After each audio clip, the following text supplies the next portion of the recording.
1975.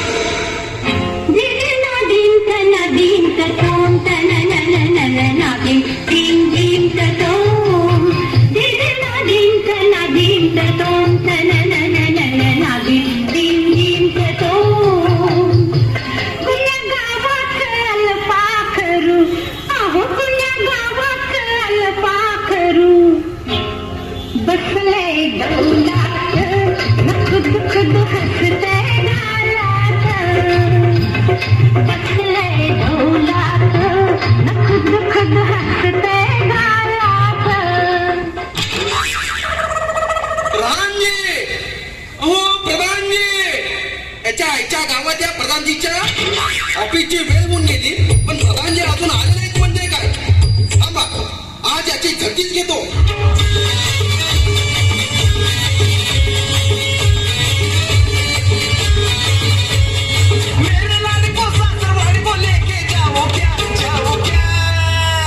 मैं तुझसे मिलने आ जाओ क्या, न बोल मैं हल्की बजाओ क्या.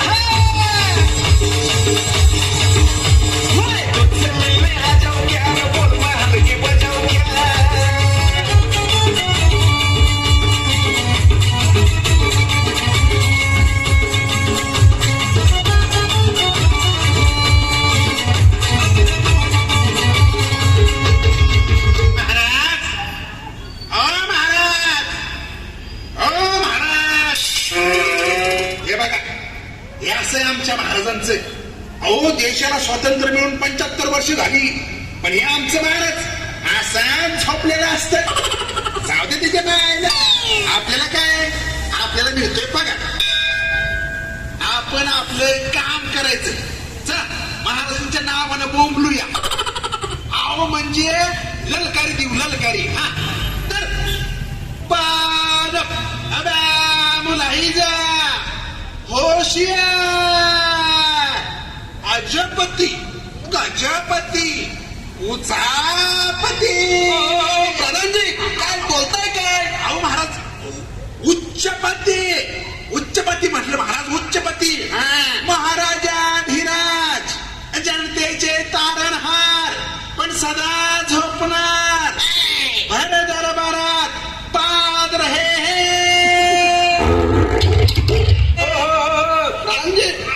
अहो महाराज आपलं ते पदार रहे हैं.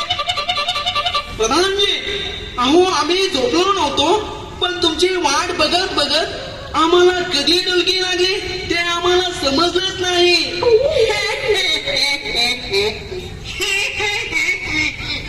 अहो महाराज, अहो डुलकी, अहो महाराज तुम्ही तर अगदी 70च्या स्पीडनं धोरण होता. प्रधानजी, तुम्ही मला वाकडे दाखवताय का? हो नाही हो महाराज, तुम्हाला आम्ही सरळ सरळ वाकडेच दाखवतोय. अहो महाराज, अहो मी तुमच्या धोरणाबद्दल बोलतोय. आमचं बोलणं सोडा, पण तुम्ही मला सांगा, तुम्ही तर या राज्याचे प्रधानजी, पण मग तुम्हाला ऑफिसला यायला एवढा उशीर का झाला? एवढा उशीर का झाला? अहो महाराज, ह्याला पण तुम्हीच कारणीभूत आहात. ते कसं काय? ते कसं काय? अहो अनेक कारण आहेत, पण पहिलं कारण लोकसंख्या वाढ. ओ नाही नाही प्रधानजी, त्याला मी कसा कारणीभूत असेल? अहो माझी फक्त एकच राणी, आणि या राज्याच्या कारभारामुळे तिच्याकडे सुद्धा मी महिन्यातून एकदाच जातो. काय सांगू तुम्हाला, या कामामुळे तिला पण नाही लावत हात. ठेव का अशी एक लाभ? प्रधानजी, अहो महाराज तसं नाही. अहो महाराज, देशाला स्वातंत्र्य मिळून 75 वर्ष झाली, पण तुम्ही आपल्या संपूर्ण राज्याला पुरेल इतकी ऊर्जा निर्मिती केली का? त्यामुळं आपल्याला लोड शेडिंग करावं लागतं, आणि त्यामुळं या पृथ्वीवर पाऊस पडावा तसा धबा धबा धबा धबा धबा धबा सगळी पोरच पोरं. अहो महाराज, किती लोकसंख्या वाढली या लोड शेडिंग मुळे, आणि त्यामुळे पाणी सुद्धा पुरत नाही. हो म्हणजे आज सुद्धा तुम्ही पारोशे आला म्हणायचं. शी शी शी शी. हो महाराज, आंघोळीची गोळी खाल्ली मी आणि तडक निघालो, आणि काल रात्रीच 50 रुपयाचं टाकलेलं पेट्रोल किक मारेपर्यंत संपलं आणि मग बायको करून पुन्हा 50 रुपये उसने घेतले, पेट्रोल टाकलं आणि आणि आणि आपल्या ऑफिस मध्ये आलो महाराज. मग मला सांगा चूक कोणाची? प्रधानजी, तुम्ही चुकीचे बोलत आहात असे वाटत नाही का तुम्हाला? अहो, लवकरच आपला देश महासत्ता होणार आहे. त्यासाठी अनेक मंदिराची निर्मिती करणार आहोत. लवकरच आपण विश्वगुरु होणार आहोत. काय चुकीचं बोललं महाराज? अहो, देशाला स्वातंत्र्य मिळून 75 वर्ष झाली, पण तुमच्या राज्यातील अजून बेसिक प्रश्नच सुटले नाहीत आणि चालले महासत्ता व्हायला. अहो, पाणी प्रश्न म्हणू नका, लाईट प्रश्न म्हणू नका, ट्रॅफिकची समस्या तर 5वीलाच पुजलेली आहे आणि आता तर ही वाढती रोगराई, वाढती महागाई, व्यसनहीनता आणि बेरोजगारी अशा कितीतरी छोट्या वाटणाऱ्या पण मोठ्या समस्या आपल्या समोर आवासून उभे आहेत आणि तुम्ही चालला विश्वगुरु व्हायला. तुझे खरे म्हणता की काय? असे असेल तर आम्हाला याचा जायजा घ्यायला पाहिजे. काय म्हटलं प्रधानजी? अहो, तसं नाही महाराज, म्हटलं जायजा घेतला पाहिजे. पण महाराज, अहो तुम्ही आपल्या राज्यात असता कधी? तुम्ही कायम फिरतीवर, कधी या देशात, उद्या त्या देशात, परवा या देशात, मग त्या देशात. अहो महाराज, आपल्या देशात आणि आपल्या राज्यात फिरायला तुम्हाला वेळ कुठं आहे हो? ते काही नाही प्रधानजी, आजच्या आज नव्हे, आत्ताच्या आत्ता आपल्या स्वराज्याचा आपण आता जायजा घेऊ.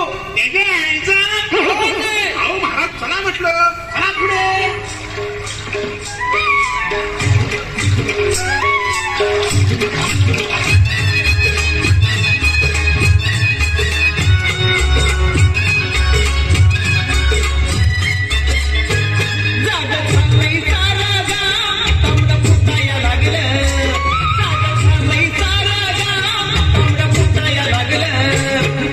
घागर नाळाला लाव, पाणी सुटाया लागलं. तुमची घागर नाळाला लाव, पाणी सुटाया लागलं. म्हणे माझ्या नवऱ्याने नळ बसवला म्हणून नळाला पाणी आलं. वागवा तुझ्या नवऱ्याचा नळ.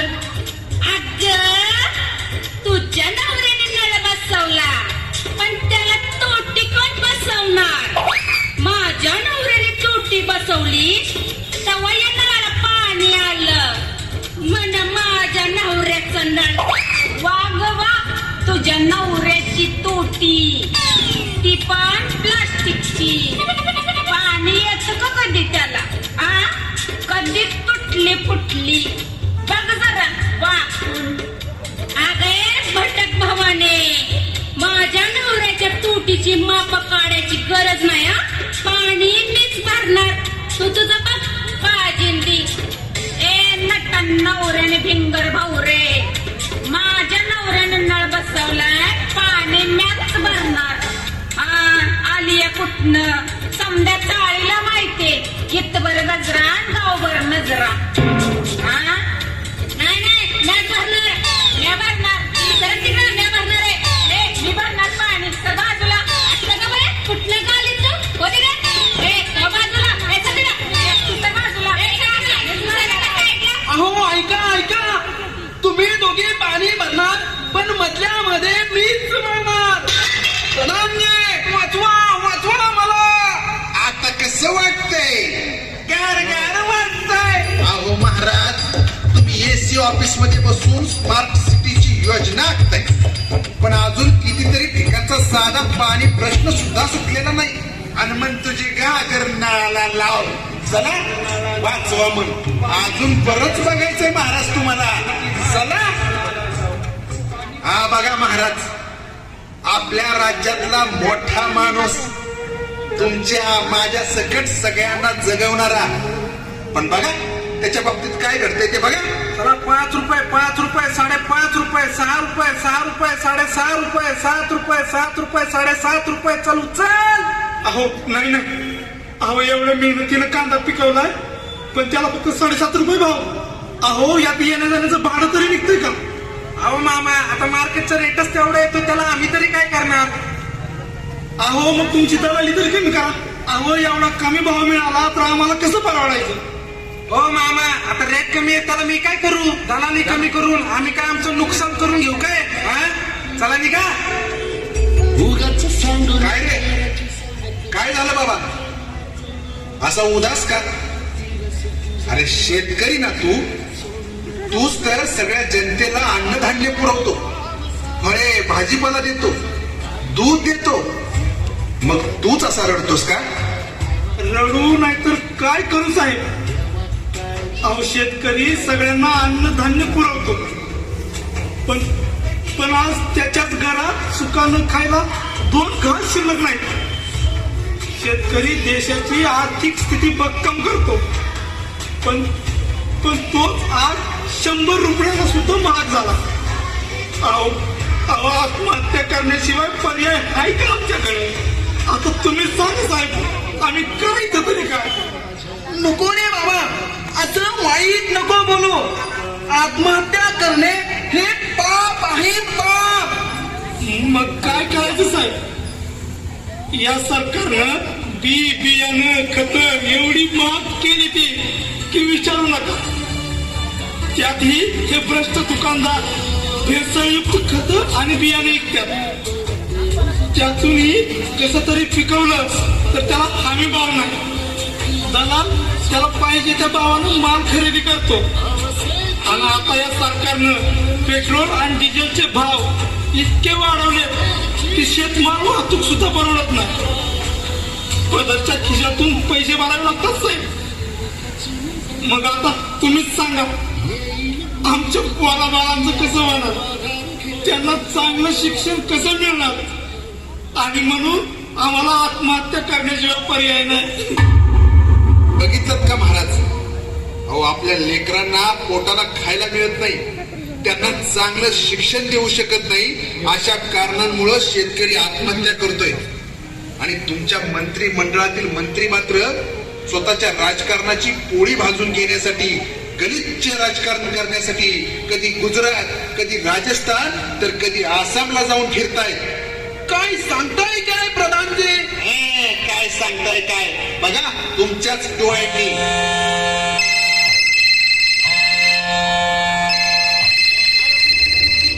हा बोला बापू पाटील, कसं चाललंय तुमचं? अहो या सरकारमध्ये राहून आपला धर्म धोक्यात यायला लागला आहे. तेव्हा आपल्याला काही करून ही गादी बदलली पाहिजे. काय ठरलंय मग तुमचं? येत आहे ना? चला आजच जायचं विमानानं. बापू, हा बोला की युसुफ भाई, कुठं आहे तुम्ही? आम्ही गुवाहाटीला आलोया. गुवाहाटीला? पण तिकडे काय करताय? आपणाला काय, सर म्हटलं बसलो विमानात, शिंदे कंडक्टरनं घंटी वाजवली आणि सरळ गुवाहाटीला पोचलो बघा. बापू मग कसं वाटतंय गुवाहाटीला जाऊन? आता काय सांगायचं तुम्हाला, काय ती झाडी, काय ती डोंगर, काय ती हाटी, समद ओके म्हणजे हाय. पण आमदार साहेब, तालुक्यात दुष्काळ पडलाय, शेतकरी आत्महत्या करायला लागलाय. आता आमासनी पण वाईट वाटत या, पण काय करायचं, यापेक्षा आपल्या धर्माचा विचार महत्वाचा आहे ना. हा पण आमदार साहेब, बर ठेवू का मग? इथल्या देवीच्या देवळात जायचंय, आपल्या तालुक्याचं, आपल्या राज्याचं भलं कर म्हणून नवस बोलायचं. चला ठेवतो मग. हा आल्यावर भेटतो. काय झाडी, काय डोंगर, काय हॉटेल, ओके मध्ये आहे.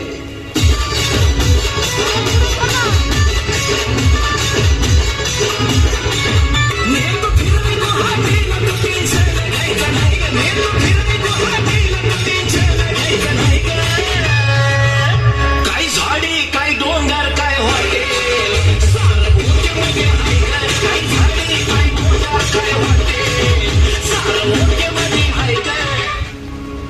बघितलं का महाराज? हे तुमच्या जनतेचे सेवक आमदार झाडी आणि डोंगर बघून स्वतःच्या जीवाची हौस करून घेतायत. यांना ना शेतकऱ्याची चिंता, ना स्वतःच्या राज्याची, ना दुष्काळाची, ना महागाईची. या पेट्रोल आणि डिझेलच्या वाढत्या दरामुळे सर्वसामान्यांचं अगदी 3, 13 आणि 9, 18 झालंय बघा. पण प्रधानजी, आपण पेट्रोल डिझेल सीएनजीचे दर मागच्या महिन्यातच कमी केले होते ना? हा, कमी केले होते ना? 35-40 पैशांनी कमी केले होते आणि पुन्हा या महिन्यात 2 रुपये, 3 रुपये, 5 रुपयांनी वाढवले होते. अहो काय बोलताय महाराज? या दरवाढीमुळे महागाई अगदी सर्वसामान्यांच्या डोक्यावर बसली. गरीब अजूनच गरीब होत चाललाय आणि हे आदले मधले 2 नंबर वाले श्रीमंत होत चाललेत. चला कांदा घ्या, कांदा 40 रुपये किलो कांदा. चला कांदा घ्या, कांदा कांदा. चला बटाटे घ्या, बटाटे 30 रुपये किलो बटाटे. चला मेथी घ्या 30 रुपये गड्डी. शेपू घ्या 30 रुपये गड्डी. चला चला चला. प्रधानजी, कांदा तर 40 रुपये किलो, पण मगाशी त्या दलालाने त्या शेतकऱ्याला फक्त 7.5 रुपये भावाप्रमाणे दिला ना? अहो तेच सांगतोय महाराज. खाणारा आणि खायला बनवणारा उपाशी आणि हे मधले आदले दलालच तुपाशी आहेत बघा. पण प्रधानजी, आपण तर दलाली सुद्धा बंद केली होती. हो बंद केली, पण आधी शेतकऱ्याकडून घ्यायची, ती आता व्यापाऱ्याकडून घेतोय. परिणामी दर कमी काढला जातो, म्हणजे एकंदरीत काय, शेतकऱ्याचंच नुकसान. चला कांदा घ्या, कांदा घ्या, कांदा घ्या. गोल गोल बटाटे, गोल गोल बटाटे. ए ओ मावशी, ओ काकी, गोल गोल बटाटे घ्या. आज स्वस्त आहे, आज स्वस्त आहे, आज घ्या. घ्या शेपू, घ्या मेथी, घ्या शेपू. 30-30 रुपये गड्डी, 30-30 रुपये गड्डी. ए बाबा, कसे दिले रे कांदे? कांदे 40 रुपये किलो. आणि बटाटेला? बटाटे 30 रुपये किलो घ्या. ओ काका, मेथीची भाजी कशी दिली? 30 रुपये गड्डी. अगं बाई, केवढी ही पेंडी. शेतकऱ्याकडून 10 रुपयाला घेता आणि इथं एका तुरीच्या 2 जुड्या करून 30-30 रुपयाला घेता नाही का तुम्ही? हो बाई, घेऊ वाटली घ्या, नाहीतर राहू द्या. राहू दे राहू दे, घे तुझ्याच पाठीत ठेवून आम्हाला फसवायला लागलाय. चल ग बाई, केवढ्या महाग झाल्यात घ्या भाज्या. नाहीतर काय बाई, आमच्या घरात तर रोज भाज्या लागतात बघ. नाहीतर काय, घरात सगळ्यांच्या डब्याला भाज्या लागतात आणि इथं काय पण घ्या, कोबी घ्या, फ्लावर घ्या, सगळं 30 आणि 40 रुपये पाव किलोच्या पुढं. हो मावशी, अहो एवढं वैतागायला काय झालंय? अहो वैतागू नको तर काय करू. एकतर ही महागाई एवढी वाढली आहे की एवढ्याशा पगारात कसं भागवायचं तेच कळत नाही मला. होय की बाई, भाज्या महाग, कपडे महाग, दूध महाग, सगळंच महाग. अगं एवढंच कमी होतं का काय म्हणून या सरकारनं आता खाण्यापिण्याच्या गोष्टीवर सुद्धा जीएसटी लावलंय. कुठला आणलाय जीएसटी का पीएसटी काय माहिती. डाळी म्हणू नका, तेल म्हणू नका, पीठ म्हणू नका, अहो मीठ म्हणू नका, सगळ्या गोष्टीवर जीएसटी लावलाय. अशीच महागाई वाढली तर आम्ही गरिबांना जगायचं कसं? होय की अगं, लेकरा बाळांच्या खायच्या दूध, दही, पनीर ह्याच्यावर पण जीएसटी लावलाय या सरकारने. अगं तेच की मग, कालच आमच्या घरचा गॅस संपला तर नवीन गॅस जवळजवळ 1100 रुपये झाला बघ. 500 रुपयाचा मिळणारा गॅस आता 1100 रुपयाला झाला. मग आता जेवण बनवायचं तरी कसं? अगं नाहीतर काय, आमचे हे म्हणत होते आता गाडी विकतो आणि सरळ सरळ घोडा गाडीच घेतो. पण मी त्यांना म्हणलं बया, अहो घोड्याला खाऊ घालायच्या चना डाळीवर सुद्धा जीएसटी लावला या सरकारनं, ते कसं परवडायचं?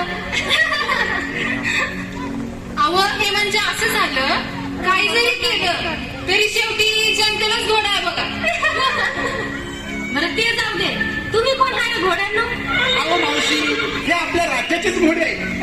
प्रधानजी, अहो म्हणजे, अहो मावशी, हे आपल्या राज्याचेच महाराज आहेत. हिवच आहे का ती हो?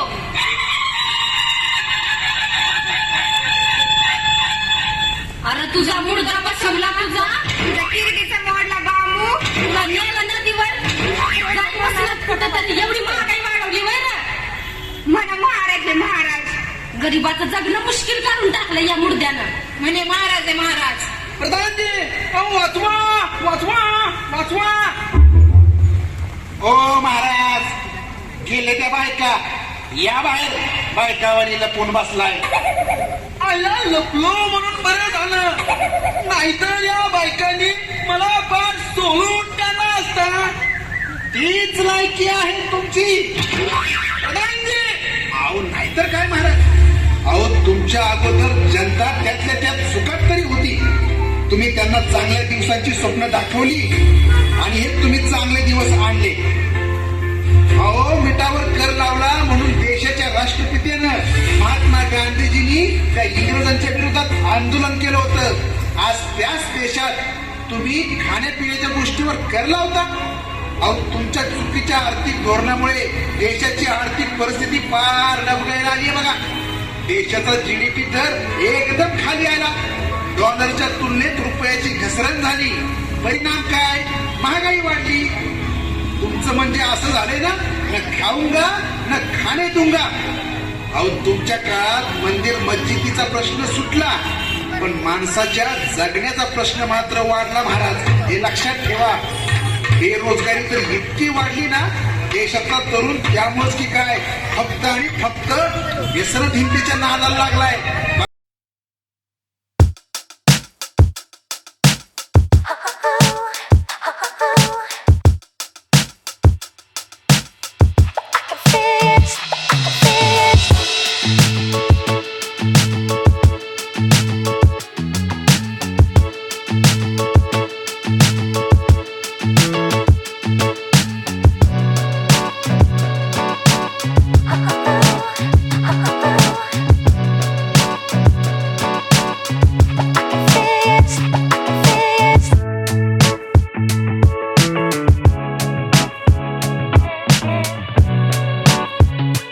काय तुमची ही अवस्था?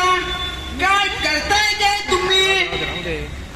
अरे नमस्कार नमस्कार, पण आम्हाला काय करताय हे विचारणार तुम्ही कोण?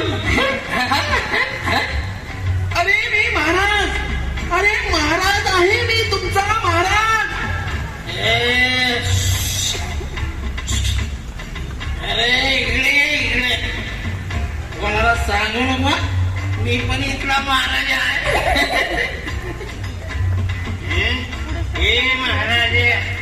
हे महाराजासारखे हे असले कपडे घातले म्हणून कोणी महाराज होते का?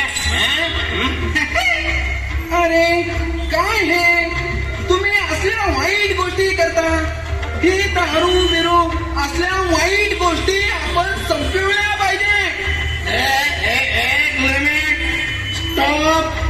एक मिनिट. अरे काय करतो तू हे?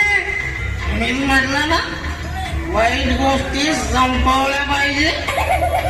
मग दारू वाईट आहे म्हणून ती पिऊन संपवून टाकली पाहिजे. अगं माझी हुशारा बोली. कदाचित अहो ह्यांना आवरा आवरा आवरा. अरे मी काय म्हणतो वेळांनो, तुम्ही कुठेतरी नोकरी केली पाहिजे.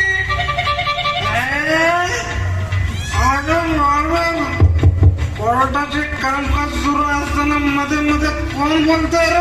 अरे मी तुमचा महाराज आहे महाराज. महाराज तू महाराज तुला माहिती का मी कोण आहे ते? अरे मी ऍडव्होकेट आहे मी. दे नोकरी, कुठं नोकरी? दे नोकरी. हे आमचं सच्चा. तुला माहिती का कोण आहे ते? MA-BEd येतो, MA-BEd. मास्तर कुठं नोकरी? दे नोकरी. हे आमचं आमल्या. तुला माहिती का कोण आहे ती? Civil engineer. कुठं नोकरी? दे नोकरी. आलाय आयला आम्हाला सांगायला. अरे एवढं शिकून पण आम्हाला नोकरी नाही. आणि तुमच्या तंत्र मंत्रांच्या पोरांना शिक्षण घेतात तरच करोडोची संपत्ती त्यांच्या नावावर. कशी येते, कुठून येते?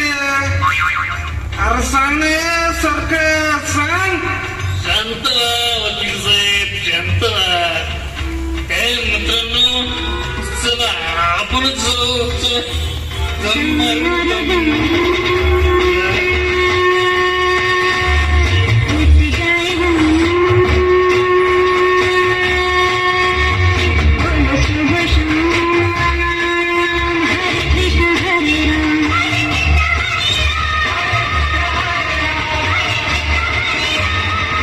बघितलं का महाराज, ही आहे आपल्या देशातील बेरोजगार तरुणांची बेरोजगार पिढी, ज्यांची शिक्षण तर झाली पण त्यांच्या हाताला काम नाही आणि म्हणूनच कदाचित ते अशा व्यसनधीनतेच्या नादी लागले.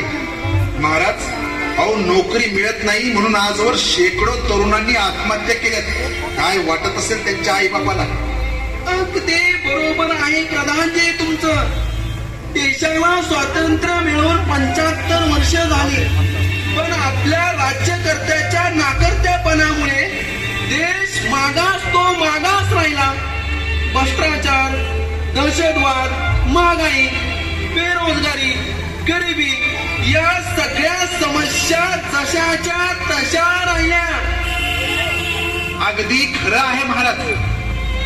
कधी कधी वाटतं खरंच नक्की आपल्याला स्वातंत्र्य मिळालं आहे का? कारण मोगलांच्या आणि इंग्रजांच्या काळात आपल्या आई बहिणीवर अन्याय अत्याचार होतच होते, पण आज स्वातंत्र्य मिळून सुद्धा तो कमी झाला आहे का? म्हणजे प्रधानजी, तुम्हाला नक्की म्हणायचं तरी काय? काय म्हणायचंय बघा तुमच्याच डोळ्यांनी. माझा रस्ता सोड, मला घरी जायचंय. नाही सोडणार. वैभव, तुला सांगते, माझा रस्ता सोड, मला घरी जायचंय. जाऊया माझ्या अनुमान. पण माझ्या घरी म्हणजे आपल्या घरी का? आपलं घर एक कसं असणार का आपलं घर?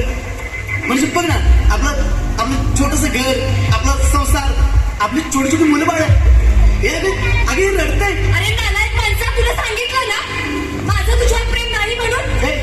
तुझा प्रॉब्लेम काय का? सांग ना मला, काय प्रॉब्लेम काय तुझा? म्हणजे मी काय दिसतो म्हणून? म्हणजे मी आता राहतो म्हणून? हे सांग ना. बोल ना, बोल बोल बोल ना, बोल बोल ना. तुला म्हणते हात सोड माझा. नाही सोडणार. हात सोड, मला घरी जायचंय. जायचंय तुला? अरे नालायक, तुला सांगितलं ना माझं तुझ्यावर प्रेम नाही म्हणून. हे बघा रुपाली, नाही माझं तुझ्यावर प्रेम. हात सोड माझा. मला नाही म्हणतेस, मला नाही म्हणतेस का? रुपाली, तुझ्या तर आईला मग घे. मला नाही म्हणतेस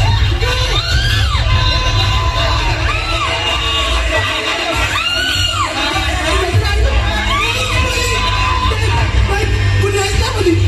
कुणी माझी ऐकलं नाही. रुपाली, तू खाली पडलीस. तू रुपाली उठा. रुपाली उठा. अरे काय झाले? तुला आंघोळ आहेस का? कुणी माझी ऐकलं नाही. रुपाली उठा उठा. रुपाली आपल्या घरी जायचं. काय झालं रुपाली? चला आपल्या घरी जायचं. रुपाली रुपाली उठा. रुपाली, अहो वाचवा त्या लेकीला, वाचवा त्या हरणीला. माणसांच्या जंगलात लांडग्यांच्या तावडीत सापडली आहे ती. वाचवा तिला, वाचवा. महाराज महाराज महाराज, कुठे आहात तुम्ही? महाराज.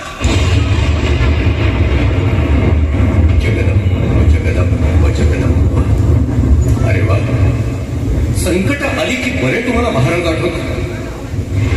माझ्या नावानं खोटं राजकारण करताना तुम्हाला ना माझी आठवण येते ना माझ्या विचारांची. ज्याप्रमाणे मी 4ही पातशाहीशी लढून रयतेचं स्वराज्य आणलं होतं, अगदी त्याचप्रमाणे हजारो क्रांतिकारकांनी आपल्या रक्ताची आहुती देऊन पुन्हा एकदा या भारत मातेला स्वतंत्र केलं. देश पुन्हा एकदा त्या फिरंग्यांच्या गुलामीत मुक्त केला. पण आज आपण त्याच आपल्या देशात हक्काचे, अभिमानाचे आणि स्वाभिमानाचे जगणे जगत आहोत. जागतिकीकरणाच्या या भयान स्पर्धेत आपण आपल्या देशाचे व देशभक्तीचे अर्थात स्वराज्य सेवेचे संस्कार विसरत चाललो आहोत.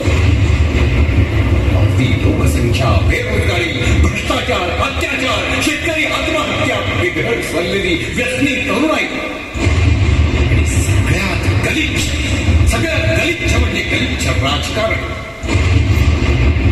यासारख्या असंख्य समस्यांनी आपली भारत माता छिन्न विछिन्न होत आहे. माझ्या मावळ्यांनो, हे कुठेतरी थांबायला पाहिजे. एका अबलेशी पद अंमल केला म्हणून मी रांझाच्या भिकाजी पाटलाचे हातपाय तोडून त्याचा चौरंग केला. या स्वराज्यात गावोगावी शहरांमध्ये महिलांचे शोषण करणारे हजारो भिकाजी पाटील जन्माला आलेले आहेत. आपल्या स्वराज्याचे सुराज्य होण्यापेक्षा भ्रष्टाचार, व्यभिचार, बेकारी, अंधश्रद्धा, जातीय द्वेष, पर्यावरणाचा ऱ्हास अशा कितीतरी व्याधी स्वराज्याला पोखरून काढत आहेत. नाही गड्यांनो, नाही. हे कुठेतरी थांबायला हवं. जगात महासत्ता व्हायचे असेल आणि स्वातंत्र्याचे सुराज्य करायचं असेल तर फक्त आमचे उंच पुतळे उभे न करता फक्त देशसेवेचे आणि देशहिताचे काम करीत राहा. राजे, तुम्ही पुन्हा जन्माला या असे म्हणण्यापेक्षा तुमच्या प्रत्येकाच्या मनातील शिवाची जागा करा आणि या भारत मातेला तुमच्या सुकार्याने सुजलाम सुफलाम करा. जय भवानी.